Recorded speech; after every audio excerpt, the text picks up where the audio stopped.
the night that changed my beliefs. I used to laugh at people who talked about cryptids, Bigfoot, Chupacabra, Mokele-Mbembe, all those strange creatures you only heard about in conspiracy forums or late-night TV shows. I was the kind of person who demanded evidence, who trusted science more than superstition. But one night, deep in the heart of Washington's wilderness, everything I believed was shattered. It was early autumn when I decided to take a solo camping trip into the Cascade Mountains. The idea was simple: disconnect from the noise of the world, capture some scenic shots for my photography page, and maybe clear my mind. I picked a remote trail near Mount Rainier, miles away from the nearest town. The ranger who signed my permit gave me a strange look when I mentioned I'd be staying 3 nights. He hesitated, then said quietly, "Stay on the marked paths. People have heard things up there." I laughed it off. I'd heard that kind of talk before, just a way to scare tourists. But when I reached the campsite that first night, the forest felt heavier than usual. The air was still, as if every living thing was holding its breath. Even the wind seemed to avoid the place. As the sun dipped behind the mountains, I set up my tent beside a narrow stream. The light faded fast, and before long the forest was wrapped in darkness. My small fire crackled, sending shadows dancing against the trees. I remember feeling strangely watched, even though there was no sound, no crickets, no owls, nothing. It was an unnatural kind of silence. Around midnight, I heard it. A low, guttural sound, like a mix between a growl and a moan, echoed through the trees. It wasn't close, but it was powerful enough to make my chest vibrate. I froze, my hand tightening around my flashlight. My mind tried to rationalize it. Maybe a bear, maybe the wind. But then it came again, closer this time. I shone my light toward the tree line. The beam caught nothing but trunks and shadows, but I could feel something out there. I decided to retreat into my tent, zipped it up, and lay perfectly still, trying to convince myself it was just an animal. But the forest wouldn't let me rest. Then came the sound of heavy footsteps, slow, deliberate, crunching leaves just beyond the firelight. The steps circled my camp once, twice. My breathing quickened. I wanted to look, but fear rooted me in place. Then I heard it inhale, a deep, wet breath like something massive drawing air through flared nostrils. The fire crackled again, and for a brief moment I saw a shape, just a silhouette, towering between 2 trees. It was massive, easily 7 or 8 feet tall. The shoulders were broad, the head slightly hunched forward. The light flickered, and in that split second I saw something glint. Eyes, reflective and amber, staring directly at me. And then it was gone. The forest exploded with noise as something crashed through the brush, running faster than any human could move. Branches snapped like twigs, and the sound faded into the distance until silence swallowed everything again. I sat there until dawn, clutching my flashlight like a weapon. When the first rays of sunlight cut through the trees, I forced myself out of the tent. I expected to find nothing, to prove it was all in my head. But in the soft mud near the stream were footprints. Massive, human-like, but not quite human. Each print was nearly twice the size of my hand, and there was no sign of shoes or claws. Just feet, bare and heavy. I knelt beside them, tracing one outline with my fingers. The impression was deep. Whatever made it was heavy, powerful. My rational mind screamed that it was impossible, that this had to be a prank, a trick of nature. But the prints led away from the camp, vanishing into the dense forest beyond. I didn't stay another night. I packed up and left, my camera forgotten, my curiosity replaced by a cold sense of dread. That was the night I stopped laughing at cryptid stories, because I realized something out there was real, something ancient, powerful, and intelligent enough to watch without being seen. And it wasn't done with me yet. Whispers of Bigfoot. When I got back to town, I couldn't shake what I'd seen. Those eyes haunted me, glowing amber orbs that stared straight into my soul. I kept telling myself it had to be a trick of the light or exhaustion. But no matter how many times I tried to rationalize it, I couldn't forget the sound of those heavy footsteps circling my camp. 2 days later, I found myself sitting in a small diner near the edge of the Cascade Range, scrolling through online forums about strange sightings. Yes, when I came across dozens of stories just like mine, people claiming to have seen a huge, hairy creature roaming the forests of Washington. Some called it Sasquatch, others Bigfoot. The waitress, a woman in her 50s with tired eyes, noticed my open laptop and smirked. "You went camping up there, didn't you?" she said, nodding toward the mountains beyond the window. "Yeah," I replied, surprised. "How'd you know?" She poured my coffee, leaned in slightly, and said, "You've got that look. The one people get after hearing something they can't explain." I froze. "You've heard it too?" Her face went pale for a second. "Heard it? Honey, I've seen it." She told me about a night 20 years back when her father disappeared for several hours while hunting deer. When he returned, he refused to talk about what happened. He sold his rifle the next day and never went back into the woods. Said there was something in those trees that wasn't meant to be found, she whispered. That night, I couldn't sleep. Her story only deepened my obsession. I spent hours listening to recordings of so-called Bigfoot howls, low, mournful cries echoing through forests, and comparing them to the sound I'd heard. They matched almost perfectly. The next morning, I decided to go back. Not deep into the wilderness this time, just near the forest's edge where people had reported sightings. I wanted proof. I wanted to believe that what I saw was real, or prove it wasn't. I drove out before sunrise, the mist hanging thick over the road. When I reached a clearing near the base of the mountain, I parked, grabbed my camera, and started walking along an old logging trail.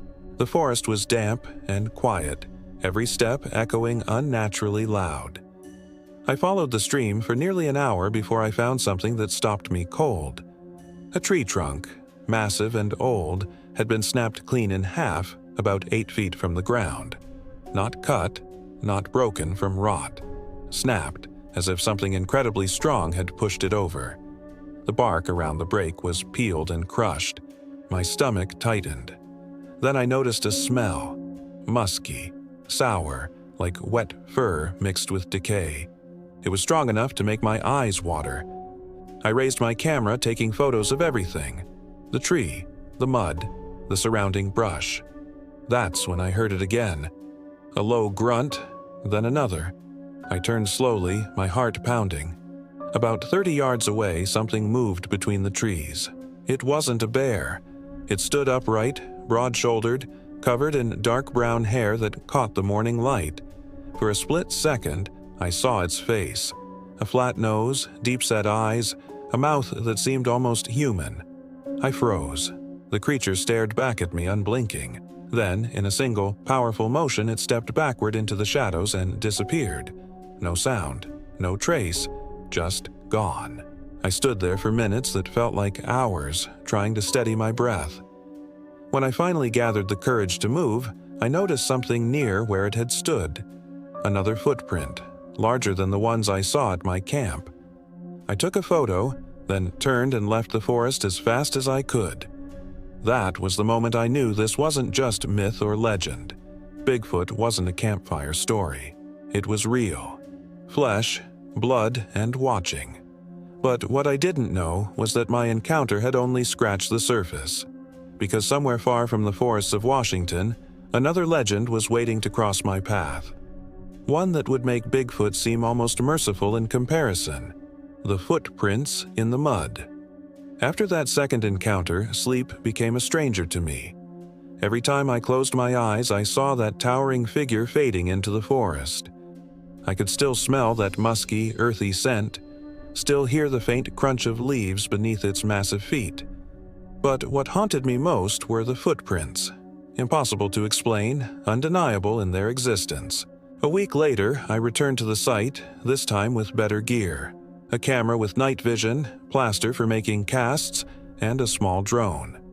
I wasn't hunting Bigfoot for fame or clicks, I just needed answers. My curiosity had turned into obsession, and obsession had turned into something darker, a need for truth, no matter what it cost. The forest greeted me in silence again. It was early morning, fog rolling low across the ground. The air was cold, thick with that same heavy feeling I remembered from my first night. I hiked deep along the same trail, careful to mark my path. Hours passed with nothing but the sound of my own footsteps and the occasional rustle of distant wildlife.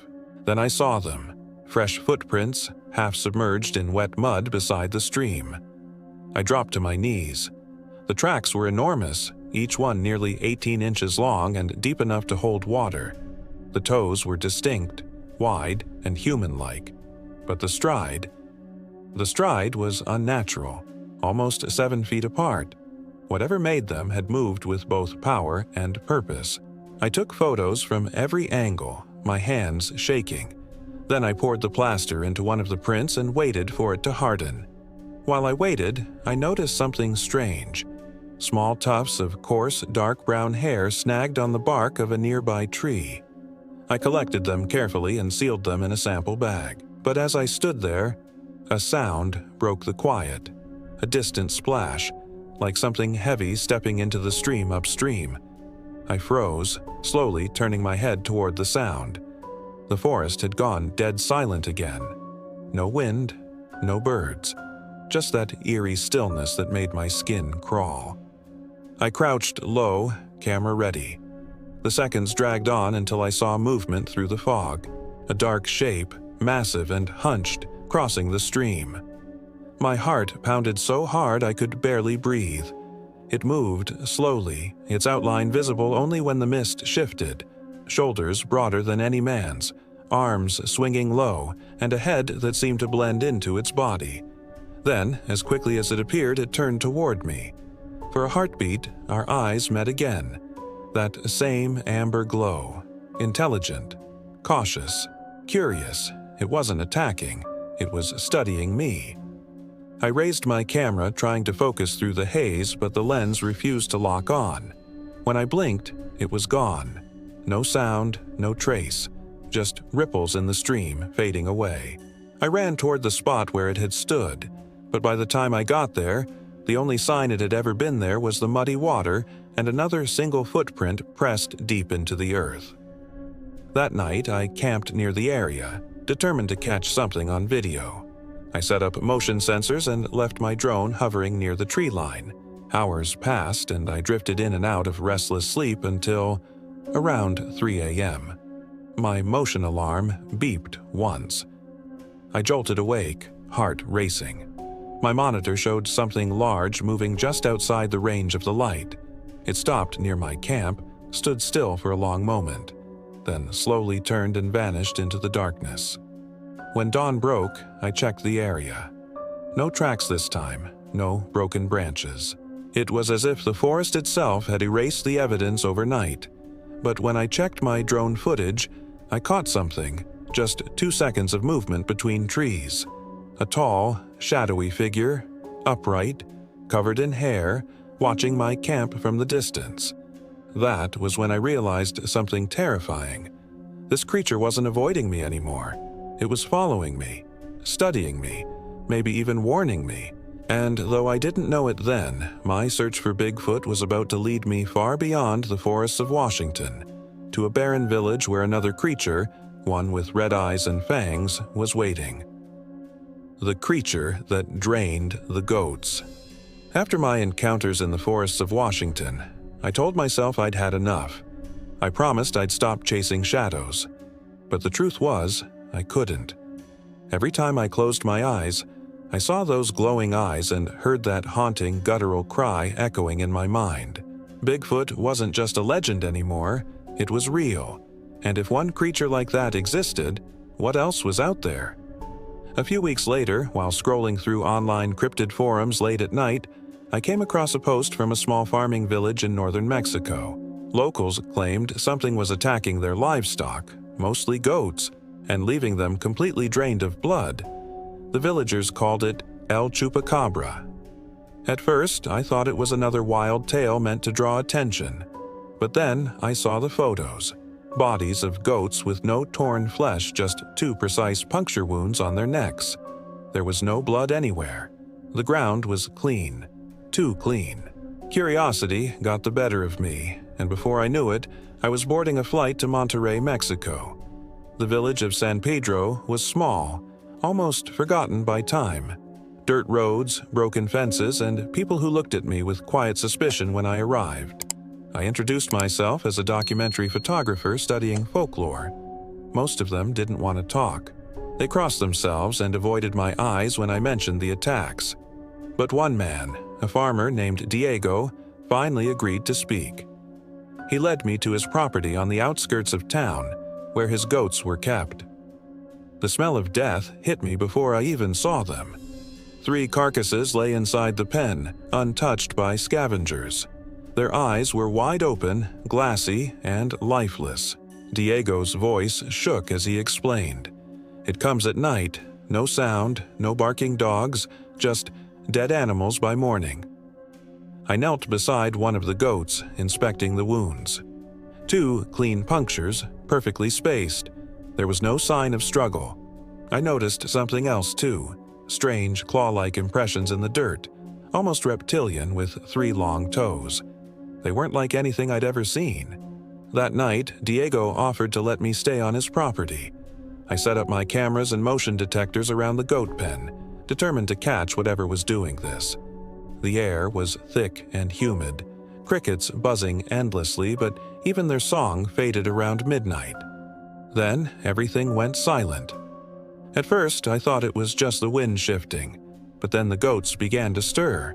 One by one, they started bleating nervously, their movements jerky and panicked. My motion detector went off, a faint beeping from behind the pen. I grabbed my flashlight and camera and turned toward the sound. That's when I saw it. A small, hunched figure crouched near the fence, its skin grayish-green and leathery. Its limbs were thin but long, ending in sharp, claw-like fingers. When my light hit it, the creature froze. Its eyes glowed red, reflecting like burning coals. For a second, neither of us moved. Then it let out a low hiss, a chilling, almost metallic sound that made the hair on my neck rise. I took one hesitant step forward, and it bolted. The creature leapt over the fence with unnatural speed and vanished into the brush behind Diego Ir's land.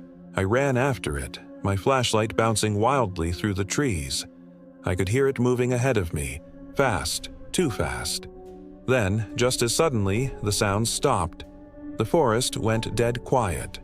When I reached a clearing, I caught a glimpse of it again, perched on a rock.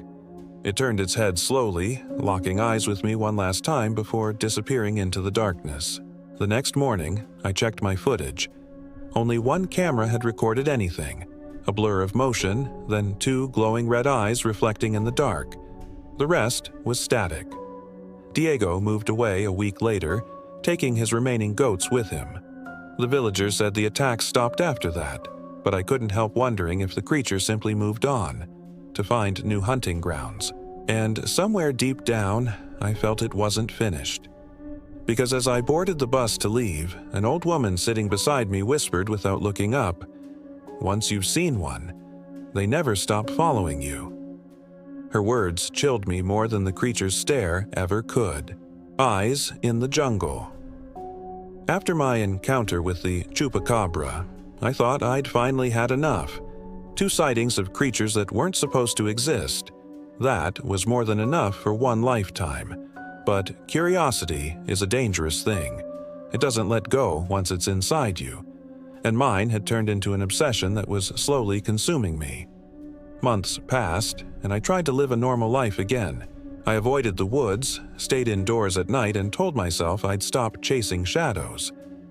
But late one evening, while watching a documentary about unexplored parts of the Congo Basin, something caught my attention. A local tribe claimed there was a massive creature living in the river, a long-necked reptilian beast they called Mokele-Mbembe. The narrator described it as something between an elephant and a brontosaurus, a survivor from the prehistoric era. The locals said it surfaced rarely, but when it did, the earth seemed to tremble. My logical side told me it was myth, just another story to attract attention. But a small burning voice inside me whispered, "What if it's real?" So once again, I packed my gear. Getting to the Congo was no easy task. After several flights, boat rides, and a long trek through dense jungle, I arrived at a small riverside village where the locals still spoke of the creature in hushed tones. My translator, Joseph, was a calm man with sharp eyes who warned me, people who go searching for Mokele-Mbembe don't always come back. Still, I couldn't resist. That night, as the sun dipped behind the canopy, we sat by the river, listening to the sounds of the jungle. Frogs croaked, insects buzzed, and the water lapped gently against the muddy shore. Everything felt alive. Too alive. Around midnight, Joseph nudged me. "Listen." At first, I heard nothing but the rhythm of the river. Then came a sound, a deep, resonant rumble from beneath the water. It wasn't a hippo or crocodile. I'd heard those before. This was deeper, almost like thunder rolling through the riverbed. The villagers began whispering prayers, clutching charms around their necks. I leaned forward, heart pounding, scanning the water with my flashlight. The beam caught ripples, massive ones, spreading outward in slow waves. Then something broke the surface. A long, gray shape rose from the water, slick and enormous. I couldn't see it clearly at first, just the outline of a massive body gliding silently just below the surface. Then a neck emerged, thick and sinuous, followed by a small head that looked disturbingly reptilian. Its eyes glowed faintly in the beam of my light, like twin embers in the dark. Every muscle in my body froze. For a few seconds, it just watched us, barely moving. Then, without warning, it let out a deep, low bellow that shook the air. The villagers screamed and scattered back toward the huts. The creature turned and slipped beneath the water again, vanishing as silently as it had appeared. The surface stilled, leaving behind only ripples and mist. I stood there, breathless, trying to comprehend what I had just seen. My camera hung useless around my neck. I hadn't even thought to press record. I turned to Joseph, but he was gone, running toward the safety of the village. I followed, stumbling through the mud. When I reached the huts, everyone was gathered around a fire, speaking quickly and nervously. An elder woman pointed at me and said something I didn't understand. Joseph translated, "She says you've awakened it." That night, I couldn't sleep. Every splash of water outside made my pulse race. Just before dawn, I stepped outside and looked toward the river. The mist hung low, curling like smoke over the surface. And there, just at the edge of visibility, two glowing eyes stared back at me from the water. Still, silent, watching. When I blinked, they were gone. I left the village the next morning, shaken to my core. Whatever Mokele-Mbembe was, prehistoric beast or something beyond understanding, it had seen me, and like Bigfoot and the Chupacabra, it had recognized me. That realization hit me harder than fear ever could, because I wasn't just finding these creatures anymore, they were finding me, the video that shouldn't exist. After the Congo, I returned home feeling hollow. I wasn't afraid anymore, just numb. I'd seen too much to pretend these creatures were myths, but too little to convince anyone else they were real. My footage from the Congo was mostly useless, shaky, dark, and distorted by fog. Anyone who saw it would think it was faked. Still, I kept digging. The deeper I went into cryptid communities online, the stranger things became. People sent me emails claiming they'd seen Bigfoot outside small towns or the Chupacabra stalking rural farms. Most were hoaxes. Some were clearly cries for attention. But one night, an anonymous message arrived in my inbox that was different. The subject line read, "I know what you've seen." The body of the email contained a single sentence. "If you want a proof they're connected, watch the video before it's taken down." Below was a link. At first, I hesitated. I'd seen my share of clickbait, fake monster videos, and internet scams, but something about the tone. the certainty in those words. It felt real. So I clicked. The video opened on what looked like security camera footage, grainy, black and white. It showed a man standing in a dense forest at night, a flashlight beam cutting through the darkness. He was breathing hard, as if he'd been running. Behind him, the trees swayed gently in the wind. Then, in the corner of the frame, something moved. A tall, humanoid shape stepped briefly into view, its outline massive, its eyes reflecting white in the night vision glare. The man turned, froze, and whispered, "It's here." The figure vanished. The man started running, and the camera shook violently. Branches snapped, leaves rustled, and then something strange happened.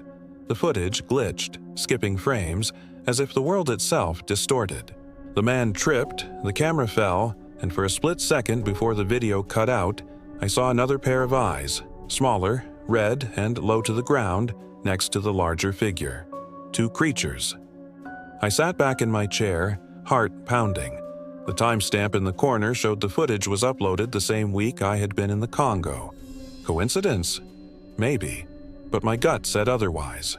When I tried to replay it, the link was already dead. The video had vanished. I searched everywhere, archives, reposts, cryptid forums, but it was gone as if it had never existed. The only trace left was a single still frame I captured. Two glowing sets of eyes in the dark, one towering above the other. The next morning, another message appeared in my inbox. "They're drawn to you. Stop before it's too late." No name, no reply address. From that moment, strange things started happening. My internet connection cut off randomly. My hard drive crashed twice, and files I'd saved of my previous sightings disappeared. I even started noticing a black SUV parked near my street some nights, engine running but never moving. At first, I thought it was paranoia. But one night, around 2 a.m., someone knocked on my door. 3 slow, heavy knocks. When I looked through the peephole, no one was there. But the sound of those footsteps walking away, slow and deliberate, was the same as the ones I heard that night in the Cascade Forest. I didn't sleep for the next 2 days. Every creak, every gust of wind made my skin crawl. I started feeling like I was being watched again, like those creatures hadn't just vanished back into their worlds but were following me through mine. Then, a week later, a small unmarked envelope arrived at my door. Inside was a USB drive and a note that simply read, "You were right, they're real, but they're not from here." When I plugged it in, there was only one file, another video. This time, it wasn't blurry or shaky. It was crystal clear. It showed a forest clearing under moonlight, and standing there was Bigfoot. And behind it, emerging from the shadows, the same reptilian creature I had seen in Mexico. They weren't fighting. They were standing side by side, watching, waiting. And then, just before the video ended, both turned their heads toward the camera, toward me. The screen went black. That was the moment I realized something horrifying. These creatures weren't isolated mysteries. They were connected. And somehow, I was the link between them. The night of the chase. After watching that video, I couldn't shake the feeling that my life had changed forever. Everywhere I went, I felt eyes on me.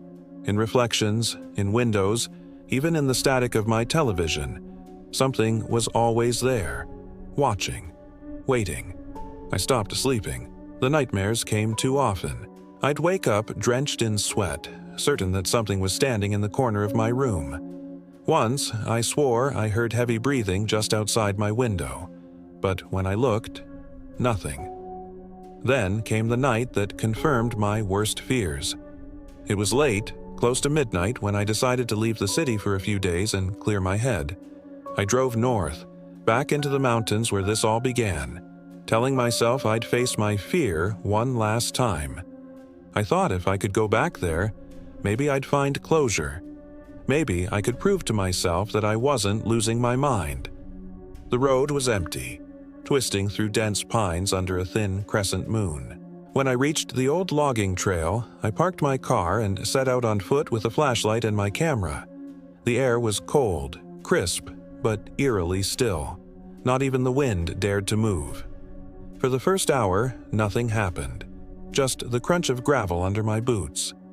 Then I found something in the dirt that made my stomach tighten. A footprint. Huge, deep, and unmistakably fresh. The same pattern I'd seen months ago in the mud by the stream.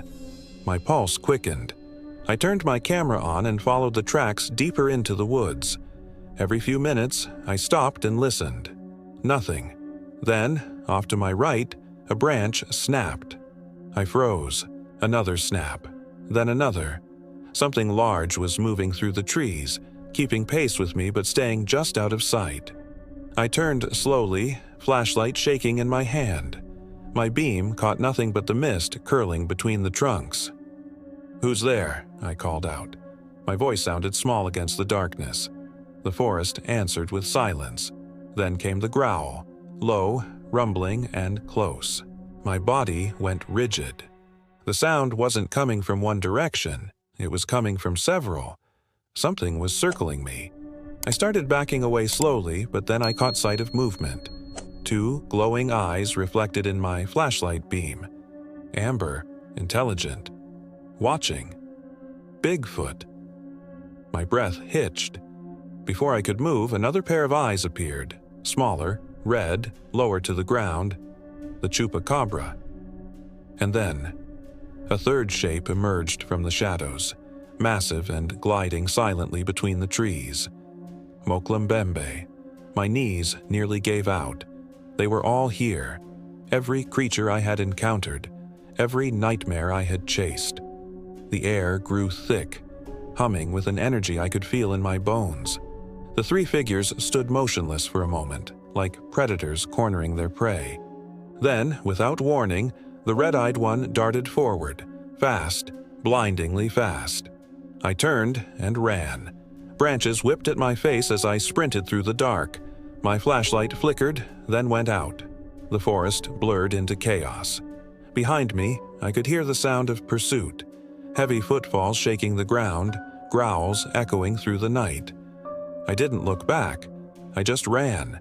Somehow, I reached the old dirt road and spotted the faint reflection of my car's headlights through the trees. My lungs burned, my legs ached, but I didn't stop. As I reached the clearing, a deafening roar split the air, a deep, primal sound that rattled every bone in my body. I threw myself into the car, slamming the door just as something massive crashed through the trees behind me. The car rocked violently. I jammed the keys into the ignition, praying it would start. The engine coughed once, twice, then roared to life. I hit the gas, tires spitting gravel as I tore down the road. In the rearview mirror, I saw movement. Dark shapes chasing through the mist, their eyes burning like embers. For a long time, they followed. I could see them darting between trees, impossibly fast, keeping up with my car. Then, just as suddenly as it began, they stopped. I drove until sunrise before pulling over at a gas station miles away. My hands wouldn't stop shaking. My face was streaked with dirt and tears. When I stepped out, I noticed something that froze my blood cold. Muddy footprints on the side of my car, large ones and smaller ones, and long dragging claw marks near the rear bumper. They had touched my car. They had reached me. That night, I realized something horrifying. These creatures weren't just beasts of legend. They were connected by something ancient, something intelligent, and whatever it was, it wanted me alive. Because the next morning, a new message appeared on my phone. No number, no name, just 4 words. They're not done yet. The truth about the legends. I didn't sleep for days after that chase. Every sound felt amplified. The creak of floorboards, the hum of the refrigerator, the whisper of wind against my window. My body was back in civilization, but my mind was still trapped in that forest, surrounded by glowing eyes and the echoes of something ancient that refused to let me go. I tried to tell myself it was over, that I'd escaped, but deep down, I knew better. Those creatures hadn't chased me to kill me. They could have done that easily. No, they'd let me live, and that thought terrified me more than anything. A week later, the answer came. I received another envelope, plain, unmarked, slipped under my apartment door. No return address, no postage. Inside was a single USB drive and a folded piece of paper with just one line. "You've seen what others were never meant to." I hesitated for hours before plugging it into my laptop. My hands shook as the screen flickered to life, showing a folder titled Project Eden. Inside were dozens of files, videos, documents, photographs, some marked with official-looking logos that had been blurred out. The first video opened with grainy military footage, helicopters flying over a dense jungle. A voiceover, calm and clinical, spoke in English with a faint accent. Operation Eden. Objective: contain biological anomalies classified as cryptid entities. Phase 1. North America, Pacific Northwest. Subject Alpha confirmed sighting. Phase 2. Latin America. Subject Beta active. Phase 3. Congo Basin. Subject Omega, partial visual confirmation. I froze. Alpha, Beta, Omega, Bigfoot, Chupacabra, Mokele-Mbembe. The footage cut to clips, each creature captured by heat-sensing cameras moving with terrifying speed and intelligence. Then came an image that made my stomach twist. A satellite view of Earth, dotted with red markers. Hundreds of them, each labeled with entity activity. Every continent, every ocean. These things weren't rare. They were everywhere. My mind raced. Were they remnants of an ancient world? Survivors of evolution's forgotten paths? Or something else entirely? Something placed here for a reason? The final document in the folder was a written report, partially redacted. The entities appear interconnected through unknown biofrequency patterns. Attempts to eliminate or capture have failed. Observed behavior suggests territorial intelligence and coordinated awareness. Subject, Alpha, demonstrated recognition of human observers previously exposed to other entities. Possible neural link, host tagging theory viable. I stopped breathing for a second. Recognition of human observers, host tagging theory viable. They knew me. That's why they kept finding me. Every encounter wasn't random. It was planned. I'd been marked somehow, tied into whatever network connected them. I shut my laptop, heart hammering in my chest. For hours, I just sat there, trying to process it all. Then, as if the world wanted to confirm my fears, my lights flickered off. Darkness swallowed the room. From outside my window came the sound of heavy breathing, slow, deep, familiar. I didn't move. My breath caught as a shadow passed by the glass. Massive, hunched, silent. Then another, smaller shape scurried across the alley, its red eyes glowing faintly in the dark. And then, a low rumble, deep and distant, like thunder rolling beneath the earth.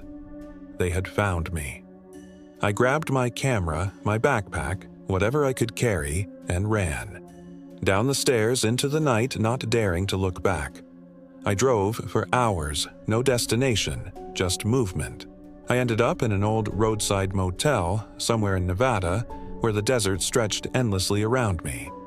Now, as I write this, I can't help but wonder if I'll ever be free. I've uploaded copies of the files online under multiple aliases. Maybe someone else will find them. Maybe they'll believe what I saw. But if you're watching this, if you're hearing my story, remember this. The legends aren't just tales. They're warnings. They walk among us, hidden in forests, deserts, jungles, and oceans. They don't want fame or discovery. They want silence. And the moment you start looking for them, they start looking for you. If you ever find strange footprints in the mud or hear something breathing outside your tent, don't stay to find out what it is. Because I did. And now they'll never stop hunting me.